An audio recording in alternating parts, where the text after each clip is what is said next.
Is it the Detroit Lions that should be answering questions? I think that we're through answering questions to our NFC North rival teams. As a matter of fact, I have 3 burning questions that I want to ask Packer, Viking, and Bear fans.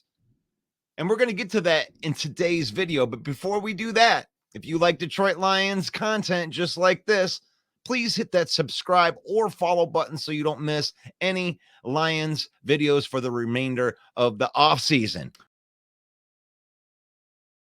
What do I mean by we don't answer questions anymore? Detroit Lions have been answering questions since 2021 when they brought in Brad Holmes and Chris Spielman and Dan Campbell.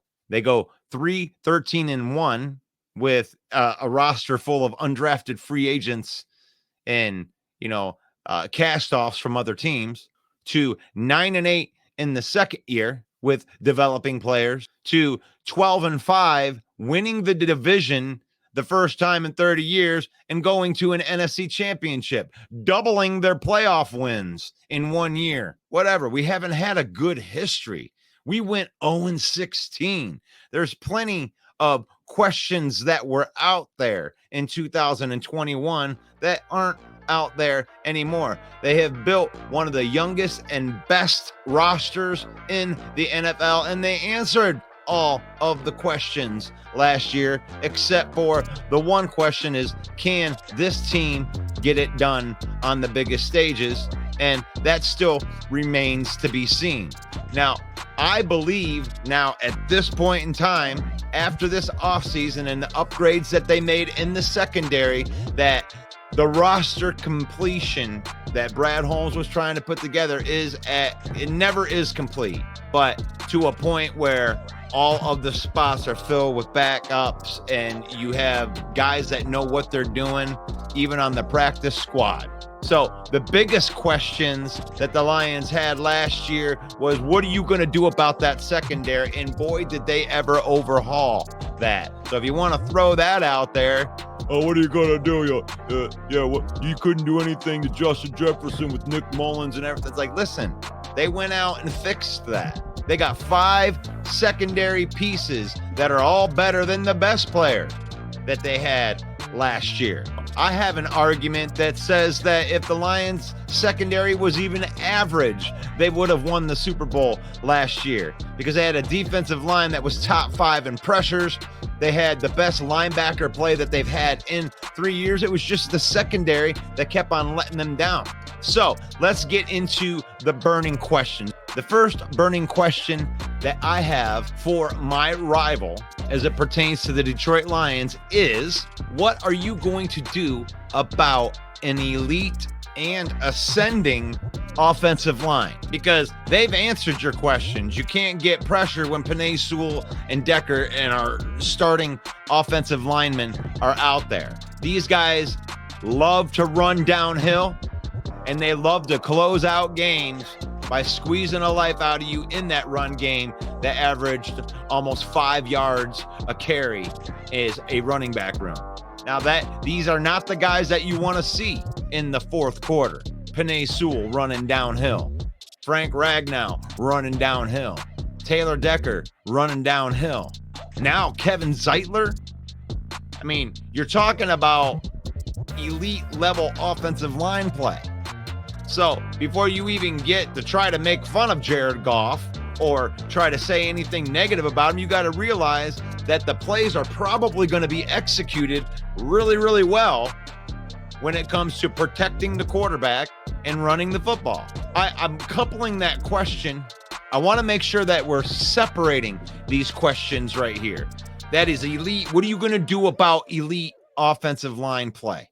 Okay, so answer that for me. Do you think that the Lions have an elite offensive line? Do you think that's something that the other team should absolutely be worried about in all of their smack talk? Give me a yay for yes or a nay for no. How about no? No, they should be worried about that. What are you going to do about that? Question number 2, as it pertains to that offensive line, not only do they have a great offensive line, but they also have 2 great running backs. So my second question is, what are you going to do while that offensive line is playing at the elite level, and you have 2 running backs playing at an elite level. How are you going to stop Jahmyr Gibbs and David Montgomery? Both players averaged over 4.5 yards a carry, and Jahmyr Gibbs averaged over 5. You have an elite and ascending player in Jahmyr Gibbs, who the game slowed down, and you're just going to have to deal with him for the next 4 years while he gets better and heads into his prime. Think about that, how good he is, and he hasn't hit his prime yet. So what are you going to do about those 2 running backs right there, especially when you got guys like Amon-Ra St. Brown and Sam Laporta on the perimeters blocking downhill, closing out games? They have built this team to close you out. The track record for the NFC North against this new Lions team is not very good. The Lions have taken this division over, so they don't have to answer your questions anymore. And my third question is, now that the Lions have threw a shit ton of resources into the defensive backs in the secondary, what are you going to do if the Lions get a top 10 defense this year? They finished 19th last year in total defense. Now, that's with the number 2 run defense in the league, but they had the 27th pass defense. They put resource after resource. They go spend a 3rd-round pick on Carlton Davis, a bona fide starter, Super Bowl winning cornerback.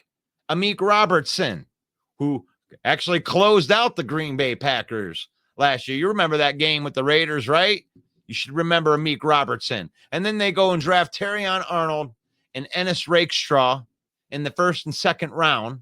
And then they bring back Emmanuel Mosley, who, I mean, granted, that's kind of a wild card, but that's another starter level cornerback that if he's healthy, I mean, you went from having nobody. You had Kendall Vildor starting in the secondary in the NFC Championship last year.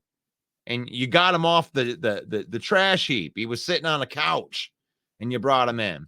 What are you going to do if the Lions actually produce a top 10 defense? Because you already know what the offense is all about.